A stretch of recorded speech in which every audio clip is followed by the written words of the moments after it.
Hi, everybody. Welcome to the Gagnon Atelier. I'm your old pal, Tim Gagnon, and today we have got the greatest day. It's going to be so exciting. I don't know about you, but I'm pumped. I'm really excited. I have got my friend Lacey Lewis on today, and we're going to be interviewing her and talking to her about everything and anything about her life, her art, her career, different things that she's feeling about the direction and the way art is right now, and her art, and also worldwide. We're going to talk about everything you can imagine. So hopefully you are watching. Let's go ahead and put our little graphics on the screen for this one here. Don't forget, if you are watching us on Facebook Live, go ahead and either hit the share button, hit the like button, make some comments so that, because I can see your comments and your questions. So we may be able to see your question in time and ask Lacey some questions. That'll be great. But if you can hit the like button, that would be great. Also, you can do what I'm about to do, and that is go on to the Gagnon Atelier page. And I'm going to refresh it right now. And then I'm going to hit the watch party button, because what that will allow me to do is it will send a message out to my entire friend list that says, Tim Gagnon is hosting a watch party, and watch it with him now. So I'm going to do that right now by going boom, hitting a watch party. I hit the start button. It's exciting. And then I'm going to share it to my timeline and hit start. Boom. Now, all the people on my friend list are seeing that thing. What that will allow me to do is it will send a... There it is. You could hear a double thing going on there. But what it did is it sent out a message to all of my friend lists saying, Tim's hosting a watch party. You should watch too. And there's a button that says click here to join. So if you could do that for us, that would be really great. So without further ado, I want to tell you a little bit about Lacey. She is an absolute world-class artist. You are going to love her. She is not only is she a world-class realist painter, but she's also an instructor. And I mean an instructor both live, in-person classes, as well as over the internet. She is quite the YouTuber, and we're going to be talking to her about that right now. So I'm going to bring her on by hitting the fancy button here.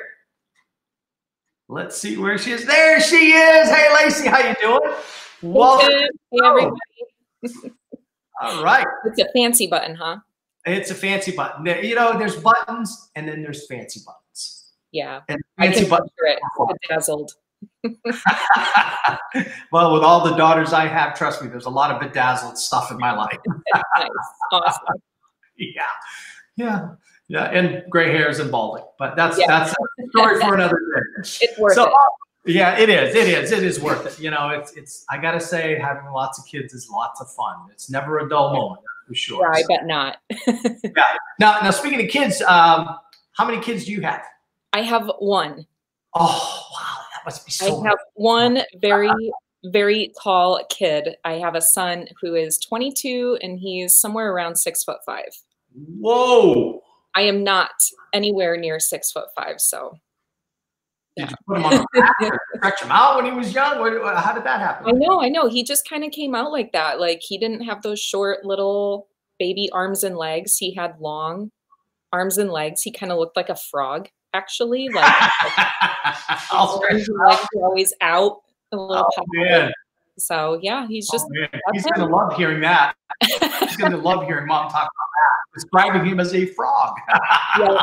That's great. No, he's used to my crap. Oh, I love it. That is fantastic. So, all right, well, let's talk about you now. Let's talk about your art and your life and your career. One of the things I want to ask you, I ask all my guests that come on the show, just tell us a little bit about yourself and how did you get started in art?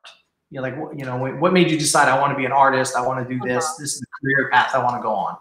Well, I guess that kind of ties in with my son a little bit too. I would say I wasn't the person who was super artistic as a really little kid. Like, a lot of times people say that they were just drawing when they were really little, but I just considered that, at least what I was doing, normal. Like, I did drawing, and I was into origami. but it wasn't like I had just some amazing gift. I just think I was a kid and kids draw and like, you know. Okay. So you weren't like the school artist when you were growing up? No, I was not until around 14. And Okay. then I was into music, and I had started playing guitar, and then I started doing portraits off of Rolling Stone covers from Oh, well, that sounds like a good my move. life. Right? Yeah, there would be like some really cool portraits of like Chris Cornell and stuff like that. So one summer I was just doing a bunch of those, and then that year they taught us how to use a grid in school. It was like 8th grade or 9th grade. I think it was 9th grade. Mm-hmm. And they showed how to use a grid. And then everybody was like, oh my God, look at these portraits. They're incredible. And I had never been remarkable for anything. I was just like a person. And all of a sudden I was remarkable, and I was like, I could do that again. So that's kind of what happened. At the time I was really into guitar. I had played other instruments in school, but I was playing guitar, and I really loved music, and I loved art. And but then at a really young age, I became pregnant, and then I had my son, and I was on my own in high school with a child. And, you know, I could hold him in my lap while he was asleep and then draw kind of this way. But that wasn't quite the same with guitar. So that kind of shifted things over. So a baby in one hand and a pencil or charcoal in the other. Yep, exactly. And I didn't want to have a boss. That's something that I knew pretty young. I don't necessarily have a problem with authority, a little bit. I do, but I have difficulty following directions when they aren't good directions, or they're coming from somebody who's just in a bad mood. Okay. Like when somebody is telling me what to do, but they're super competent and they're telling me what to do because it's correct, that I'm like, all right, cool. But as soon as that gets broken, it's like, I'm out. So, you know, art worked with that. And it's something I had, at least with the grid method as a teenager, figured something out about. And so that just kind of that grid method is what brought you into basically that you had the aha moment. Yeah, I mean, I think so. I don't think that using the grid method teaches you how to draw. I think, I don't know, I don't like to call things cheating necessarily. I wouldn't say that it's cheating. But I've had students ask me, like, is it cheating to use the grid method? Am I doing the wrong thing? Right. And I just think you have to look at the reality of it. And if you're using a grid method, that's going to work great for you in every setting that you can use a grid method. So if all you ever want to do is copy things using the grid method, then cool. Right. Yeah. And I've always looked at it like, I mean, it is a shortcut. Yeah. But it's, you know, like there are some world-class artists that grid all the time, you know, but it is a shortcut. And I think if you take shortcuts all the time, then that can actually stagnate your growth. And in my teachings, I've actually had students that they, you know, in the beginning of the class, everybody shows their artwork so I can see where they're at and all this. And many times, like I know immediately if the kid's gridding or not. Right. Of course I say grid, I'm almost 50 now. So, you know, it's like I see, you know, anybody under 30 as a kid.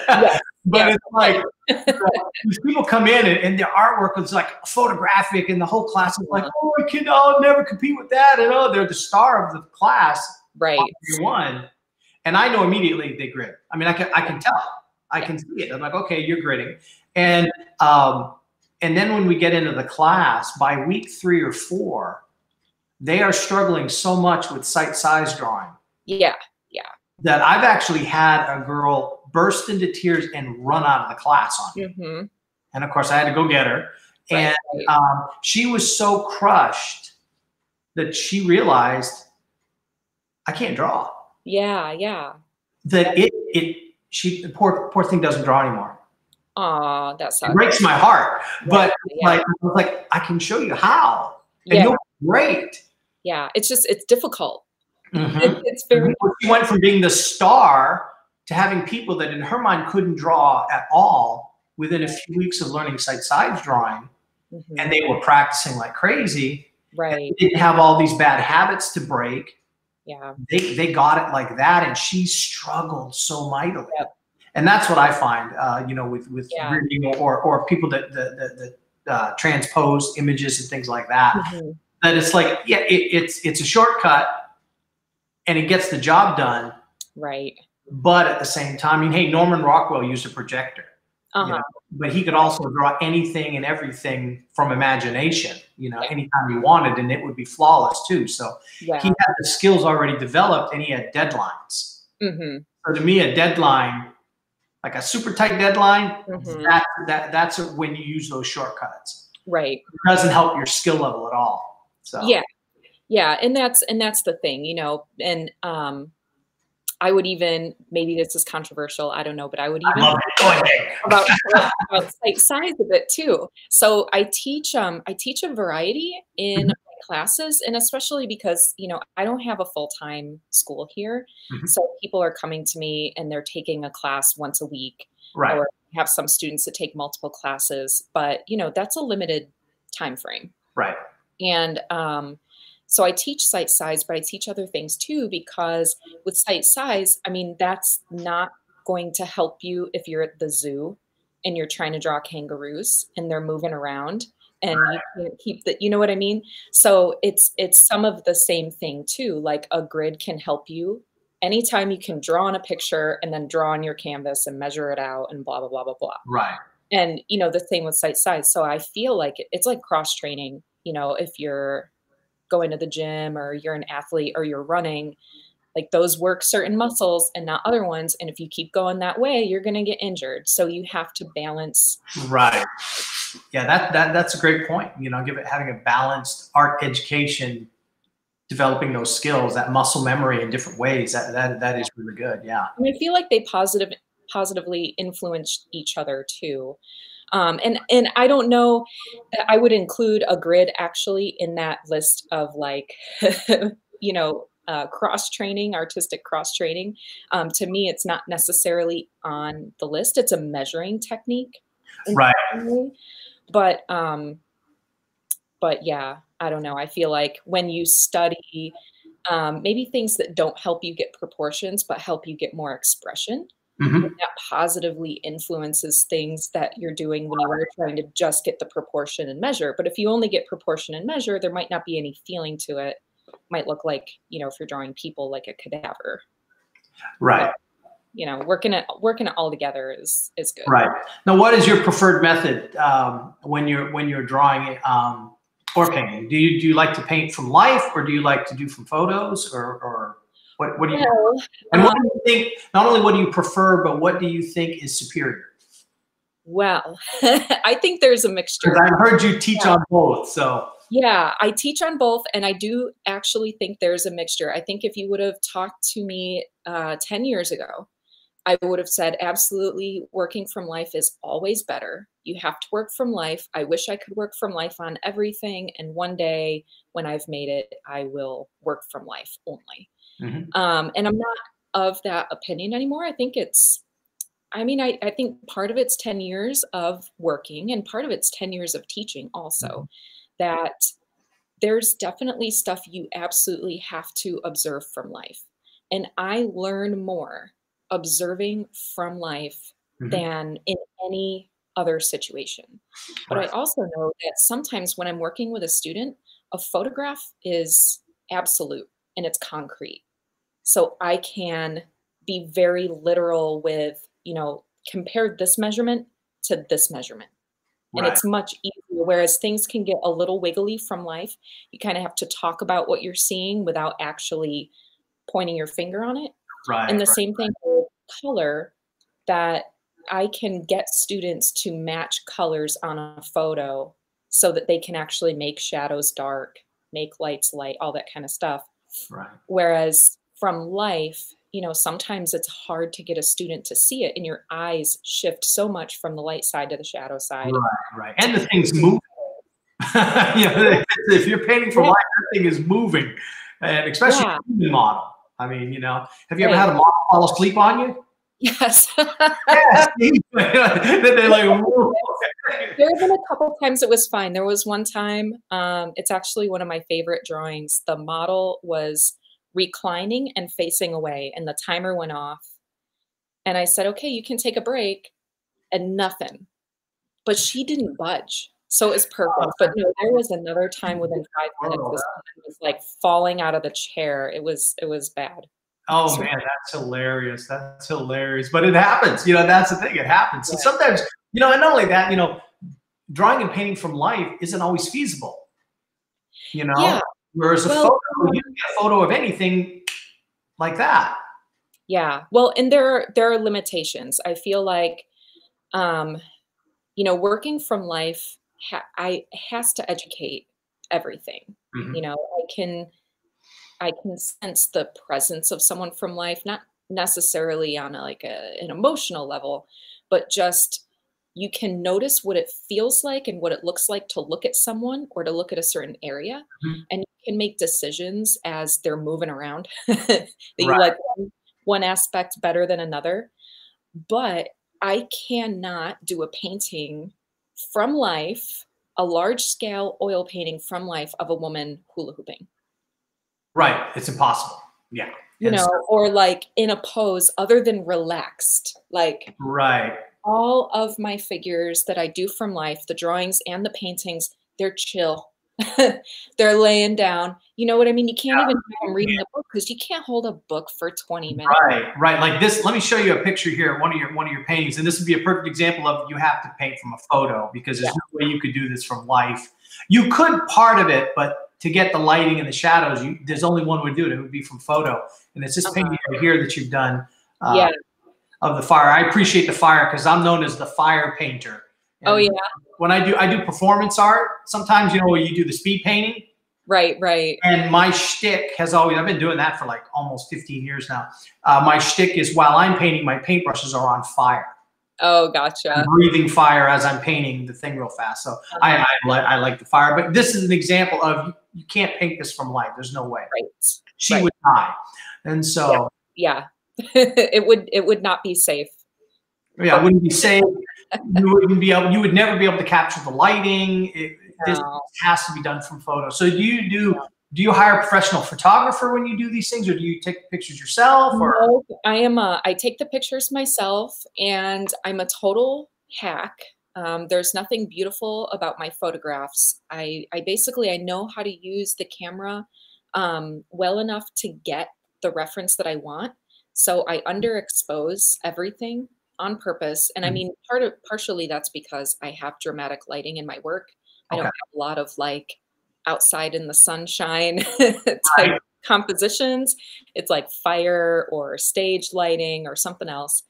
But also because I feel like if the light areas are blown out, you're kind of screwed. There's no information that you can get in there from Photoshop. But if it's underexposed and it's a really dark photo, maybe it'll be pixelated, but you can still, you know, all that visual information is there. Now, how good are you with Photoshop? How would you rate yourself on a scale of 1 to 10?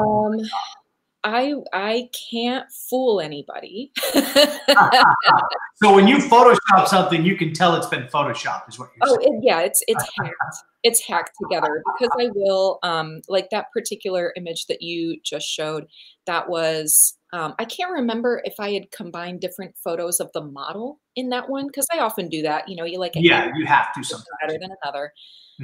So I do that a lot, that there's one photo and then another photo for this arm and another photo for that arm and whatever. And, the background was like a iPhone shot somebody sent me when they went on a walk. So you just kind of cobble all that together into like a collage in Photoshop, and then your reference. And actually, I think what I had done, because the background photo was taken during the day, but I wanted it to be nighttime. So I looked at that photo and I did a small painting of just the landscape. But I looked up another picture of just nighttime colors. So I put the nighttime colors on the daytime background painting, and then I put her in it. Right. Yeah. I mean, I know a lot of artists that they will actually, they'll use a program called SketchUp, which is a 3D rendering program, and they'll build models of things. Yeah. And export them into Photoshop, and then digitally paint that as their reference. Right, right. And I don't know if you're familiar with James Gurney. He wrote the Utopia books. He's got the YouTube channel. I stole his idea of building maquettes, building models of things that I need, and then photographing those models and using them as reference materials. And that I find to be very effective, because you're going to get your lighting right every time, you know, things like that. Right. Yeah, and I do that a little bit too. You know, my Photoshop things are just total hacks. It doesn't look good at all. It's just to give me an idea of what's going on. And then I'll make things, and I'm not really in, like, I don't go overboard with it. So the maquettes that I make, they're not beautiful either. That, you know, I'll literally take construction paper and like fold it around and crinkle it. Right. And then shine a light on it. But it's enough. Right. It's enough to give you the shadow shapes and the right values. And that's really more important in so many ways than getting the value right is more important than getting the hue right. You know, and that's important. Which brings me to the beautiful setup you have behind you. You have got all of these amazing casts behind you. Yep. You know, some of them.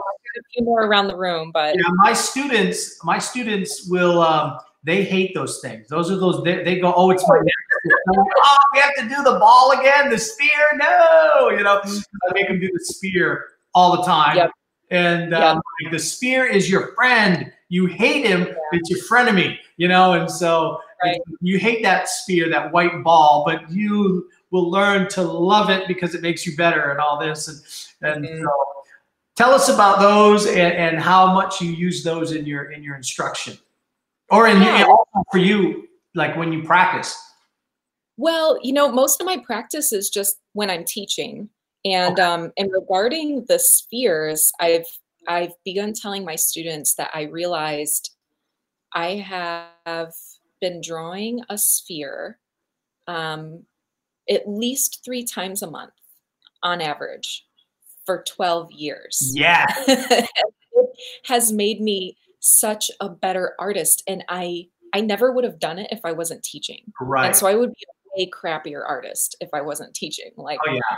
So there's so much value in it. And now I'm doing the same thing with painting. Like even my intermediate students, my intermediate painting class, and they've already taken my basics, they paint the sphere again. I'm like, there is another layer of information in there that you didn't get the first time. Right, right. It's so funny because, you know, I teach drawing and painting, and it's charcoal drawing and then oil paints. And oh yeah, my students, they're like, I try to make you take the drawing class first. I can't always do that, but I really need to take drawing first.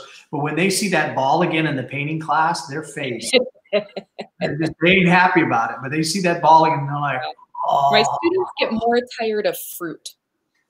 Aha. They're always painting tomatoes and oranges and lemons and strawberries and stuff like that in the early painting classes, and they're just like, fruit.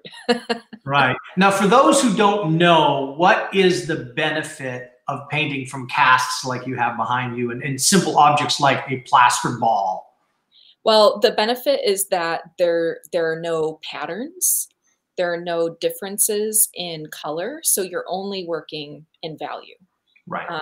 Because that becomes really complicated when you're drawing something or painting something, and you have to consider the hue and the value and the chroma of the thing and how that changes in a light area and a dark area and a shadowed area. And you have to consider, how does the light part of the pattern do the same thing? So it's just a lot of juggling, and even translating color into black and white is super tricky. because like a high intensity or high chroma color, we tend to think is a high value, and it's not a high It's not, exactly. value. I've So, critiqued a lot of work where one of the first things I do whenever I critique a painting is I ask for the reference photo if they have one. And then I convert their painting and the reference photo to black and white, and I put them side by side, and immediately you will see problems. It's instantaneous. You will see the problem. And most what I call a young painter or a novice or beginner painter, even some people that have been painting a very long time and making money professionally as artists, they'll send me critiques and their paintings are flat. And it's because they don't understand value. And so they'll have a yellow and a red, and they think, oh, well, the yellow is lighter than the red. And when you convert it to black and white, you realize, no, it's not. You have the same value all the way across the person's face. So the person's face looks like a clip art, flat as opposed to round. You know, and that's the thing about the value. Value is so much more important than the hue and the saturation or the chroma. Our mutual friend Jennifer Balkin's a perfect example of proving that. You know, her work, you know, she puts like purposely, like she makes it way harder than she has to. You know, it's amazing. It makes me mad because I'm like, you know, when you're around artists that just make you go, I gotta step up my game. You know, right. You know, with Jennifer, she like goes out of her way to do like almost. It's I hate to say it this way, but it's like the only simplest way to say it. It's like she's purposely put the wrong color there, but because she got the value right, it works, and that's the important part, you know. So these hits. I pull up her work a lot in my classes. Me too. And I show people because people get frustrated with what the color looks like on the palette. They don't like what the color looks like on the palette, so they don't want to put it on the canvas. They're like, this isn't a skin tone, or this isn't how it's supposed to look, or blah, blah, blah, blah, blah, whatever. And so I bring up her work a lot because there are so many different colors. But they're all balanced, you know? Something is maybe like, it's not the color that someone is. It's more blue or it's more purple, but there's always like a friend, like the color has a friend somewhere. So the purple will have like an ochre. It's their pal, so it's balanced. That's a great way to put it. That's great, because I put on, I'm like, no human has a color like that color on their face. Unless there's something very wrong with you, you know? And it's all about relationships, right? And so I'll convert her painting to black and white, and everyone's like, oh, you know, but that's the power of it. And so, these casts really teach you value, and it's a benefit. When you see people using the cast, what are some of the benefits that you see from someone when they haven't used those before? They draw from those for a while. What are like some of the skill level jumps that you see? Well, mostly that they start to understand light logic and shading. For sure. So that, you know, when I'm using the casts, the basic thing is probably the shading. And I think I focus on that even a little bit more than the proportion at first, because I feel like, man, I mean, everything is something you have to work on forever, but proportion you have to work on forever, you know? And if you can get something to start looking around, you can feel like you have some success, and then just continually work on the proportion. So those are usually the two things I'm trying to nail down, is how to look at something without all the detail and get just the proportion of the really big shapes, and then don't go to the detail from there. So like, which side? Oh, these two guys on either side of me, those guys, you know, I will use them, and I'm like, no eyes, no nostrils. You don't need the mouth. Like, I want a forehead and a cheek and like the ramp of the nose. Like, let's get that going. And then we can start vague and tighten up as you go. Yeah, exactly. Yeah, that's a huge thing. You know, so many artists, they start with the details first. And if you start with the details and you screw something up, you can't fix it. You start vague, you can move an eye socket around, you know. I tell my students not to get married too soon. That's a good one.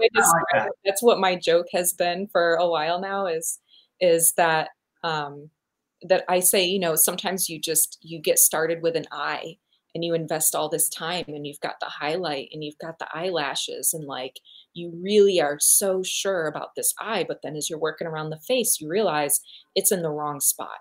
Right. And now you've got to decide, do you erase this eye that you love and you've devoted so much time to, or do you move your entire life around the eye to accommodate it? Right. And and all it does is add stress. Yeah. And you see, I don't want you to have to face those kind of choices. right. Start really big and tighten up is the way to go. So Yeah, it's like, I'm glad that you have jokes too. You have the jokes that just keep, you know, I'm the king of the dad jokes in my classes and they just, you know. Oh my God. No, a friend told me he was going to get me a #1 dad mug because those are my jokes. Because you got the dad jokes for the art classes. I love it. Yes. Smart. Jokes all day long. Yeah, it's, you know, that life is better with dad jokes. That's all I have to say about that, you know. Yeah, and also I think, you know, people get really intimidated by art classes. Isn't that funny? You would think that would be like, you know, relax, but no. Yeah, no, people get intimidated, and some friends have told me that they know people who are artists, and they say, "Hey, you should take lessons and classes with my friend. Like she's got these classes," and they look at the paintings that my students are producing or the drawings that my students are producing, and they go like, "Oh, I'm not ready. Like I need to prepare myself, and then I could join that class." Yeah. And it's like, well, that's the point. You join the class so that I can help do those things. Yeah, you know, it's like it's funny. I like to show Shane Levinson's artwork because she does like I did this in 2012. Right. Now, and it's a self-portrait, and you can see the jump in skill level. Yeah. And some of them have been dramatic. You know, I went to school with Shana, and we were in class together. And back then, it was like she would make me mad, you know, because she was always that student, you know, that was like, how does she do it? You know, and it was like, you know, she was so good.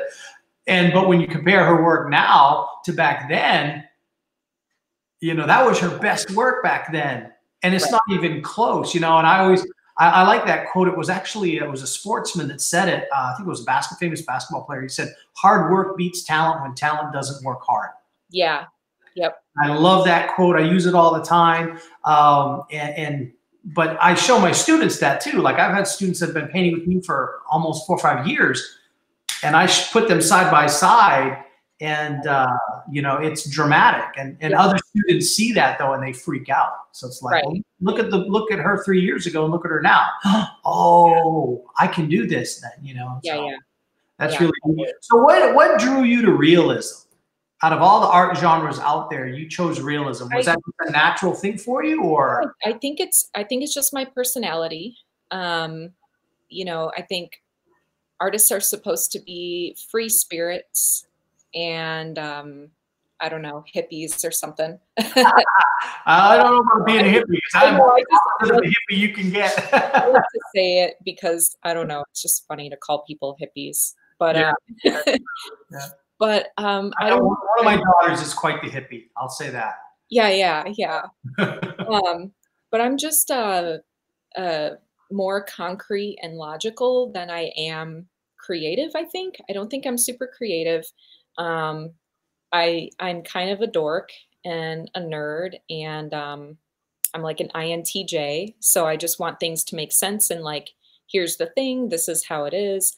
And that's also part of the reason that I didn't follow music, because with music, like the instruments that I played in school and what I did on the guitar, I could really quickly like copy something. Like I could just very quickly like look at music and play it and figure out how to do all the notes exactly correctly. And I could listen to a song on the radio and just play it on guitar, but I couldn't like make something.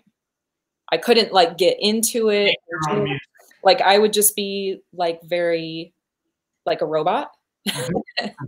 And I felt like that, well, that's all I need to do with my art, you know, like there's the thing and now I'm going to make it. Right. We're done. Like there it is. And so I'm trying to move away from that. I'm trying to be more creative and I think you can date my work by what's in it. So my earliest works, it's just a person. Right. Probably. And then you get creative like this one. Right, right. There are so many elements in that, and I still feel like it's very literal. I don't have abstract in that one. I don't have abstract elements. I don't have like highly unrealistic colors, like all these things that in other people's work, I'm just like, oh, that's so cool. They put like a cartoon in the corner, and I don't have cartoons. I failed cartooning in high school. I want to know one thing. Did you bring a peacock into your studio? No, I wouldn't. But I did for that one. Let's see. I have the couch, and I have one of the pillows, and I have the rug. And then for the peacock, I ordered like 100 peacock feathers. Oh, wow. And so I did literally lay feathers all over the couch and onto the floor, like kind of arranged them the best that I could.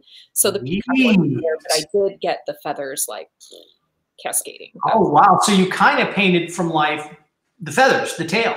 Right. Interesting. Right. And then you painted the peacock from a photo. Yeah, now, from a photo, or did she pose for you? Huh? The lady, did she pose for you live, or did you photograph her? Was it a little both? Is that you? So I had to do photos for that. So I had, a remote. So I had a couple different pictures because, I've got one hand with the remote and then the other hand with the remote. Right. And I stole the fan from another painting, which I can't remember the name of the artist or anything. It was like a painting from 100 years ago, and a woman had a black lace fan. So I stole that. Works. It works good. So that's a great way to see how you built this painting. Yeah. I love to hear about how different artists do it. So you had part of it from life, part of it not from life, photos, conglomerate, all different things building to this painting. That is fantastic. Yeah. And like the curtain I didn't own, one of the pillows I didn't own. There's a lot of stuff in there that just doesn't exist at all. Okay. So yeah, actually probably our right, that whole half of the painting doesn't exist. Oh wow. And the left does exist. And actually it was a commission. And the story behind this one is there was a collector in Kansas, and he has a really large collection, and he likes to kind of get work from everybody in Kansas. And he has a bank, which is where he shows most of his pieces. And my paintings are not really appropriate for a bank. Right. So he wanted a painting, but a large painting. And he said, we have a whole section that's all self-portraits. What would you do for a self-portrait? And he said, there can be no objectionable parts or things. Right. And I was like, well, give me a little while. So I came up with this, and the story is that I'm known for painting burlesque performers primarily. And I love the pageantry and like the costumes. And I love that these are women who are being like sexual subjects. They have a sexuality. They're not like somebody else is imposing the sexuality on them. They're just like, here I am. And everybody's looking at them, and they're like a peacock, like strutting around. Right. But I don't want to do that. Like, I don't feel comfortable having all that attention and having that kind of attention. So that's my like hiding and admiring the peacock. Like the way that I get to do it is to kind of live vicariously and paint the peacock. And then I just stay in my sweaters and jeans, Right. I mean, it's a gorgeous painting. I mean, that's one of the ones that when I was looking through your artwork, I saw it. I was like, oh, we got to talk about this one. Well, yeah, it really is beautiful. And of course, who doesn't love a peacock, right? Peacocks are just amazing. They're so cool. Yeah, there's certain things about birds. Birds are just gorgeous creations. They're just amazing. And I love birds. I love painting birds and drawing birds. And they're kind of like dinosaurs a little bit. You know, they're so colorful, and especially peacocks with those metallic feathers. I think most artists, it's like peacocks and hummingbirds. They've got those like metallic sheen to their something happens that they're not really. I don't know. Don't quote me on this. I don't really know the truth behind this, but I know some birds have feathers that aren't necessarily pigmented. It's just the way that it bends the light. Yes, that is exactly it. It's the color blue. There's this really great video on the color blue you can get, and even people with blue eyes have this. And what it is it's the color blue isn't actually a pigment. It's on a microscopic level. It's a structure. Yeah. And the structure, like my hands, the light comes in and it hits down here and it bounces back up, but every color wavelength gets trapped except blue is allowed to come out. Right. And so you see blue. So it's not a color as a pigment, it's a color as it traps structure that traps every wavelength except blue. Right. So that is just yeah. And I mean, you got to zoom in. There's butterflies that do that. There's and you can take like alcohol and dip it into the butterfly's wings, and the color will go away because it fills the gaps. Oh wow! And the wing will actually be this like dull greenish color. Oh wow! And then the minute the alcohol evaporates, it goes back to the blue. Oh wow, that's cool. Yeah, it's really neat. And people with blue eyes, their eyes. Like I've got hazel eyes. I don't know what color your eyes are, but they're just very dark. Okay. So, but if you have blue eyes, your eye has that structure, not a color. Right. It's really, I mean, just, that's, that blows my mind. I just love it. And that's a really fun thing about being an artist too, is I feel like we have reasons to explore these things that are not, we're not like scientists benefiting humanity, but we can be, well, the molecule shapes of the feathers of this bird. And we pay attention to things like color is this huge important thing. Like you teach color theory, and you did some color theory videos, didn't you? Yep, I have an entire. Well, it's actually kind of a small course. It's just a 6-week course, which for me is small.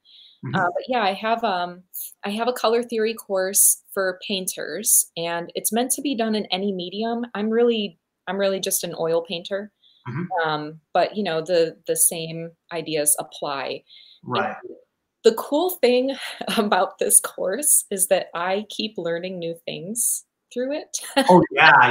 You could spend your entire life on color theory. Yeah, and even just like these 6 exercises, because that's it. The class is it's exercises, it's not meant to do like a big painting, but like here are some studies. Right.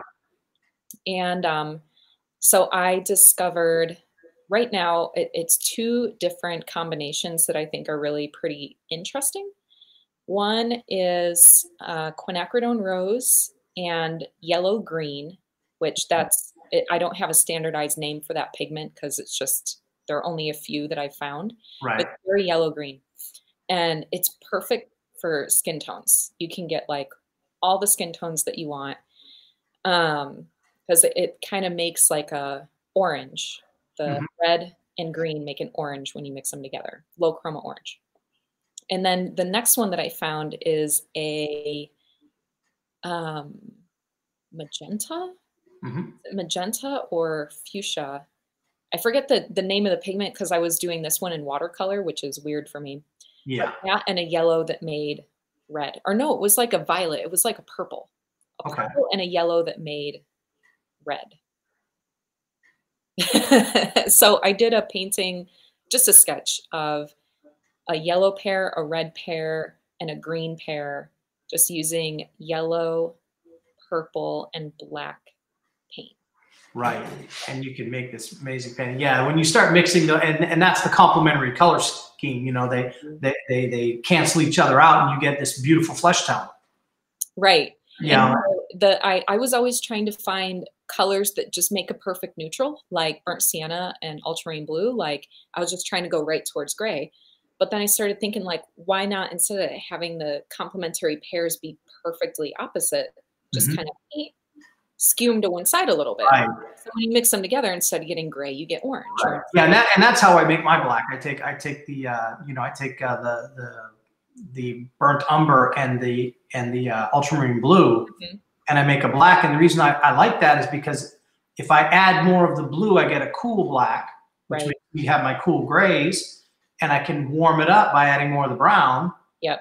And it warms it up, so I can have a warm or a cool black or grays, depending on what I'm trying to do. So I don't like to buy black. I like to make the black because I can adjust and play around. But that's getting into some, like, we're getting really complicated now. Some of my viewers are like, "Oh my gosh, it's so boring." But no, it's good. I cover that in my color theory class too, and how does your color theory class, you know, out of the class that you teach, popularity wise, how does it do? You know, I would say it's been kind of medium. My most popular classes are my foundations classes, which I developed later. So I've got foundations of oil painting, foundations of drawing, and right now I have a foundations of figure drawing online. Right. And I have the foundations of oil online as well. But those and my portrait and figure classes. So I feel like I have a lot of people asking for color theory, but it's just not as popular as the more technique. Right. Yeah, I found the same thing. I teach a workshop for color theory. I think it's a 6-hour workshop on just color theory, and it doesn't make a lot. Everybody wants it. Yeah. But nobody signs up for it very often, and that's kind of a shame. And so I've actually developed it where it's like, anybody can take it. Like if you're interested in interior design, you need this class. If you're a photographer, you need this class. If you're, you know, it's an important class. Like I tell all my Photoshop students that are photographers, they want to learn Photoshop, you should be carrying a color wheel, a small color wheel in your camera kit. Right. You can look at something you're going to photograph, pull out your color wheel and look at the different color schemes and go, oh, if I turn my camera just that much this way, I can get this color scheme. Right. You know, and so it's like, instead of taking this picture, take that picture, and it's going to be a better color scheme, which makes it a better picture. So people don't understand the importance of color. So now you teach, I want to pull up another graphic here. This is your YouTube channel. And your YouTube channel is packed to the gills with videos. And one of the things, guys, you need to check out her YouTube channel. Just go to YouTube, type in her name, Lacey Lewis Art, and boom, her page will come up. And let me tell you something. Lacey, what I really love about your page is the videos that you produce when you're drawing. You don't just do short little videos, and then say, buy this video. You put a full hour, 2 hour of you drawing from beginning to end on your YouTube channel. And I like that because you know, you're giving a lot of free content that is world-class instruction, and you just in here have it. Right. And at the same time, you've got and that spreads the word of you so much that your other stuff is going to get, people are going to want to purchase your stuff too. I think it's a great marketing idea. Yeah.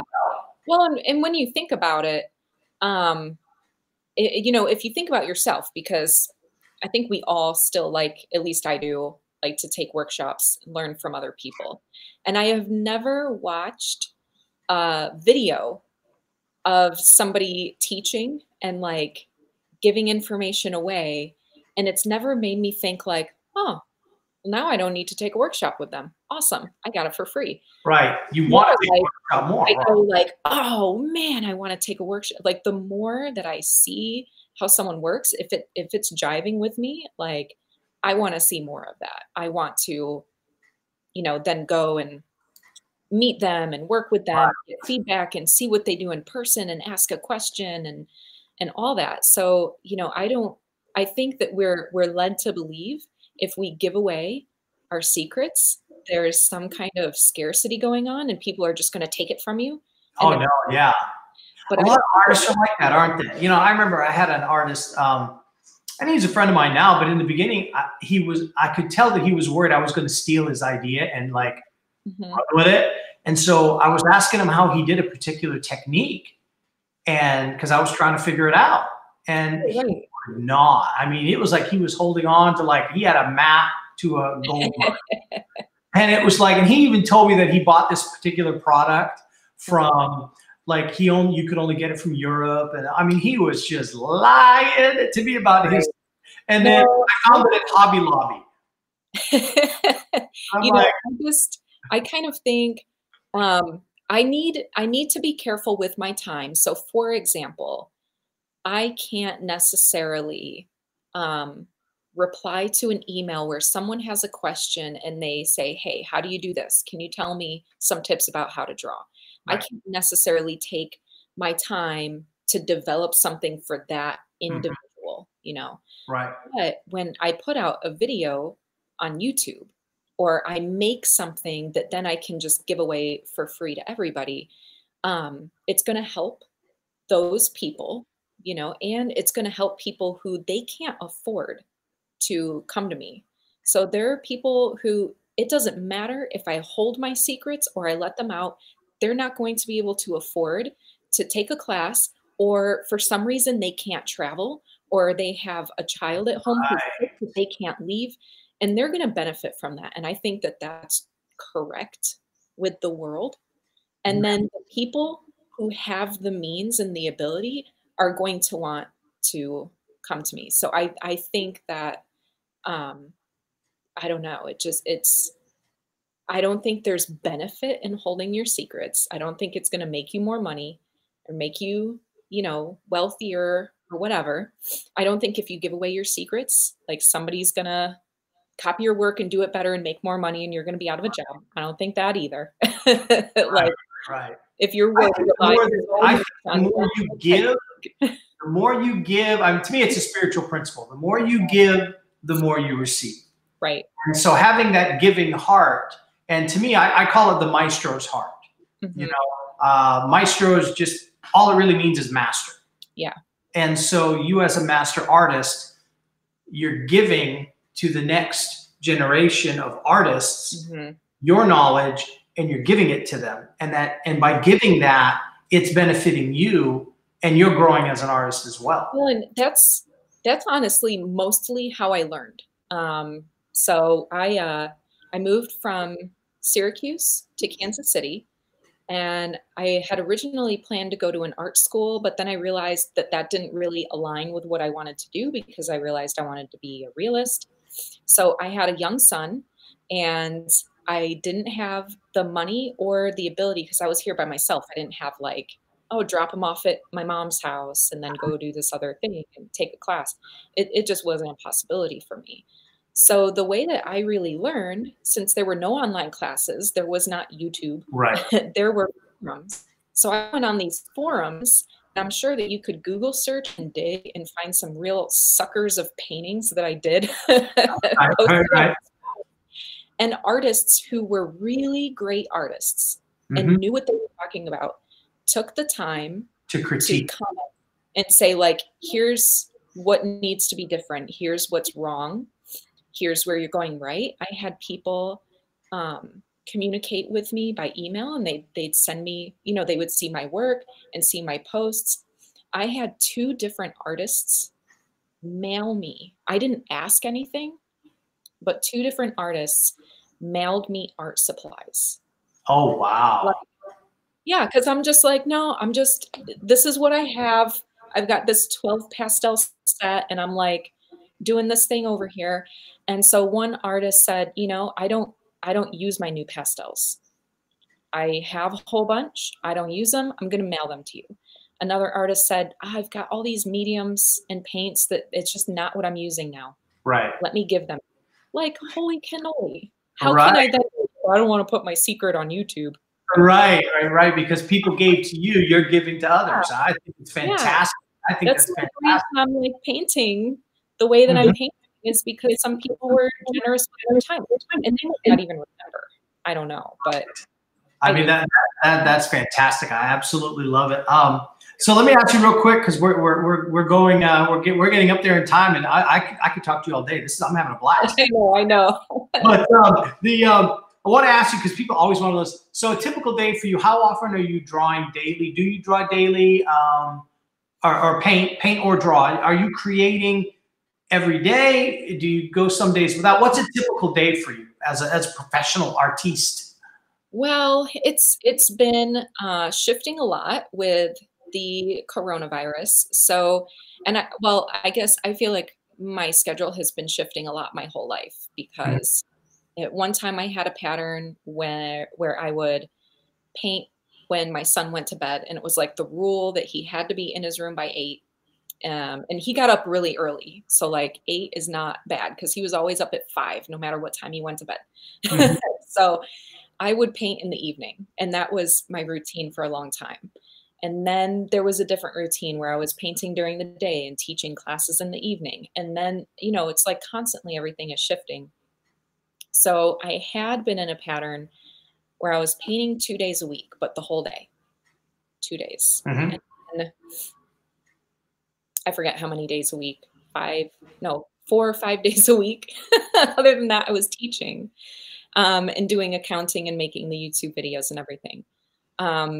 Right now, I've been wanting to put my classes online for a long time, but just a little at a time. So I was just chugging along. And now with this situation, I'm trying to put more online, especially because I'm used to teaching and feeling useful to people. And it's really weird for me to just paint and not be helping anybody. So now I'm making a lot of videos. So right now, my days are mostly drawing and painting for the purposes of demonstrating. Right. So that's primarily what I've been doing like the last week. Right. And that's mostly on your YouTube channel. I did see on the Lacey Lewis School of Realist Art, which go check that out, guys. You have got on there, I'm actually going to go to it right now. You have on your classes and workshops section, you have how to draw a smile, free online drawing lesson. Yep. And so if you guys want to learn how to draw a smile, in particular, you can go to her school's website, the Lacey Lewis School of Realist Art. Check that out on the internet, and so they can take that class right now during the coronavirus. Yes. So but you're also producing YouTube channels too. Yeah, and this live thing, I've been doing that in conjunction with another arts organization here that I usually teach in their location on Tuesdays. Okay. And so that's not happening now. And so they worked with me. They put on a lot of arts programming, so they've just started streaming a lot of things.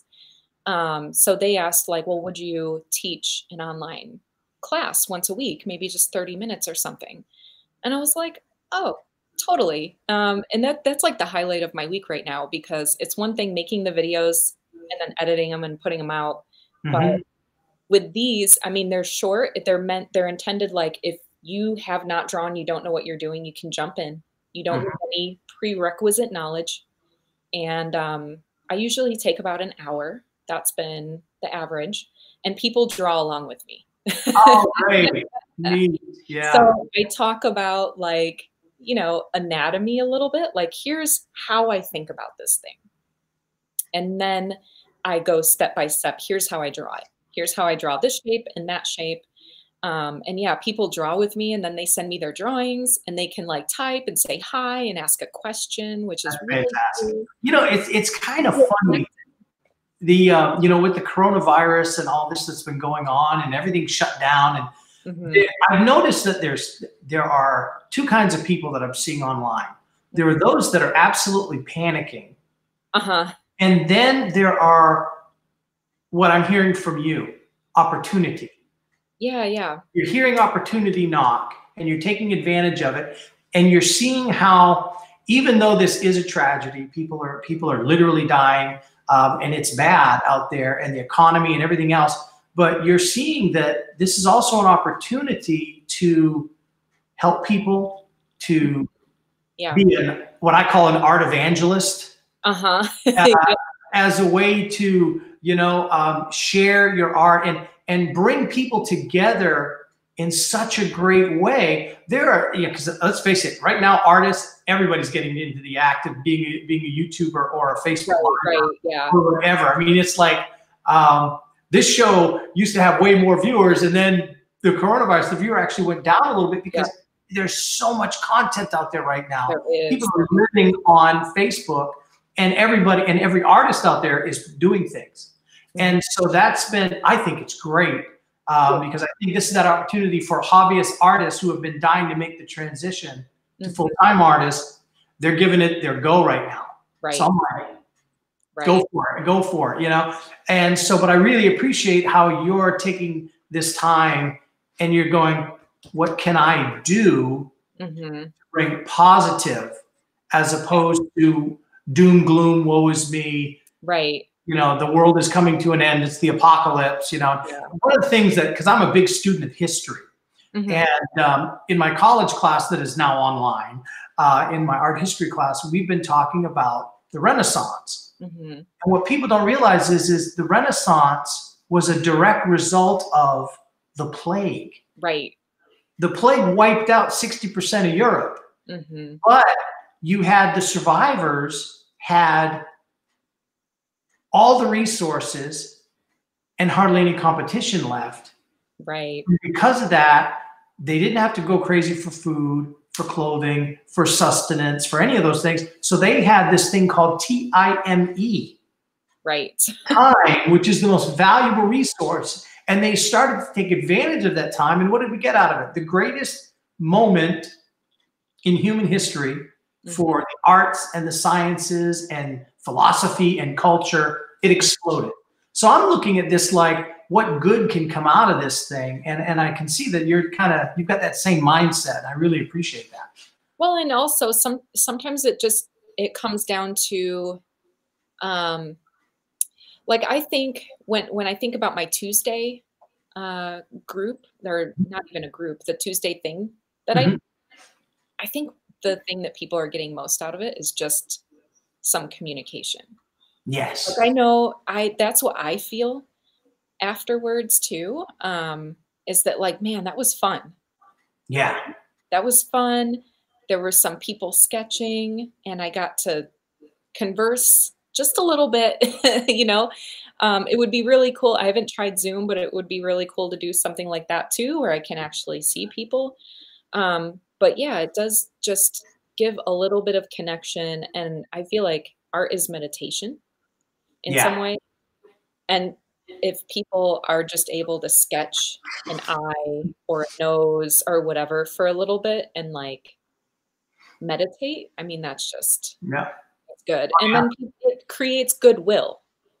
So even if it's not, and I've been really lucky. I've had a couple of people send me donations for doing that, which I haven't asked for.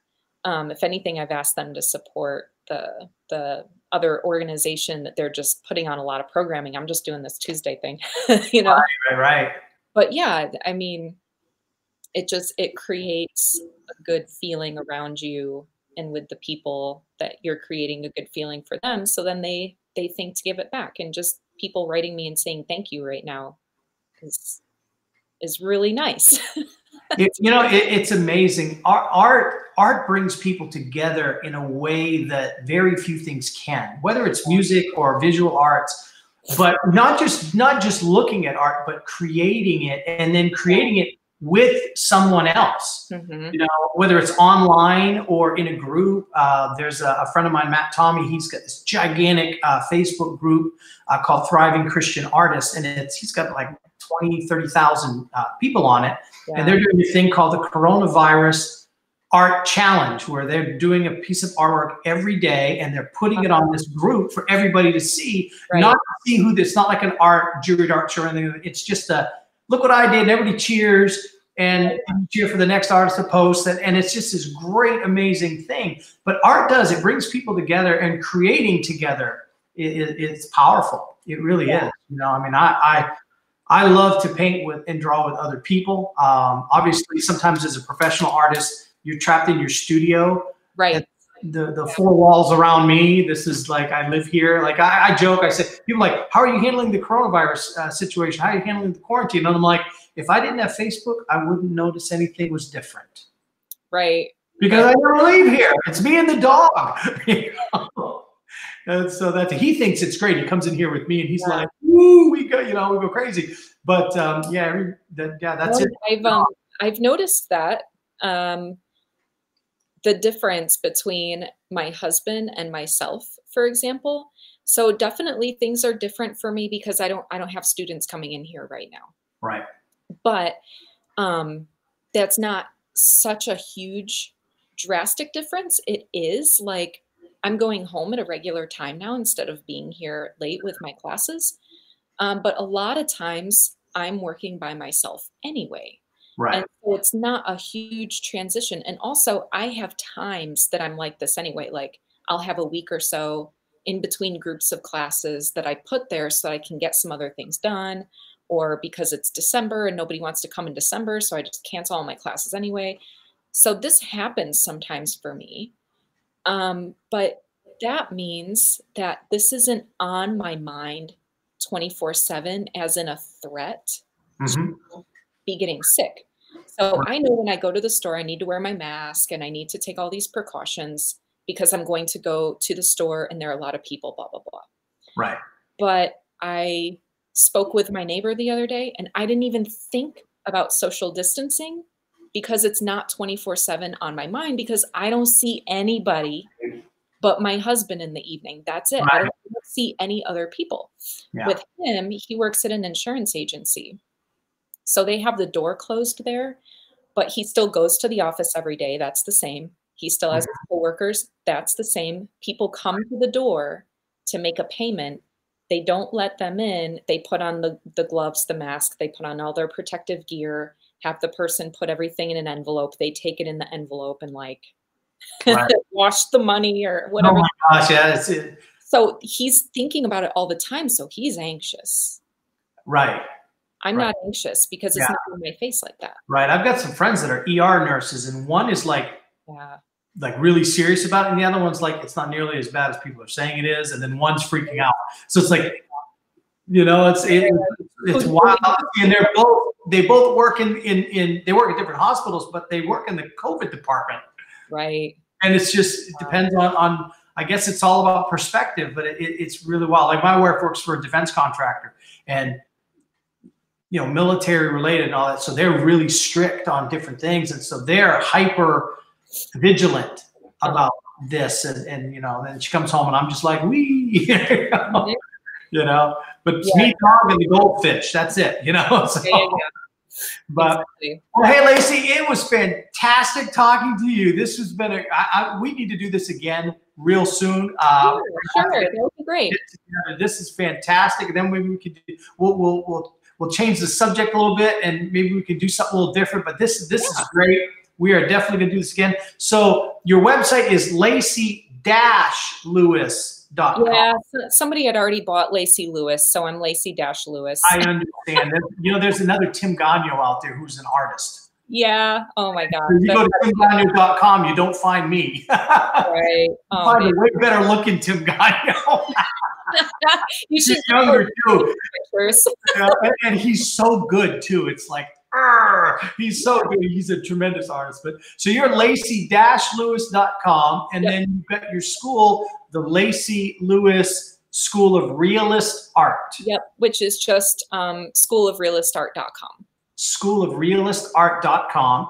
And then you also have your YouTube channel, which cannot recommend that enough. I watch it all the time. You've been doing a lot of live stuff too. So well, thank you. Definitely, guys, check that out. So Lacey, stay on the line. I'm going to do all the little ending stuff, and then we'll close this out, and I'll talk to you in just a few minutes.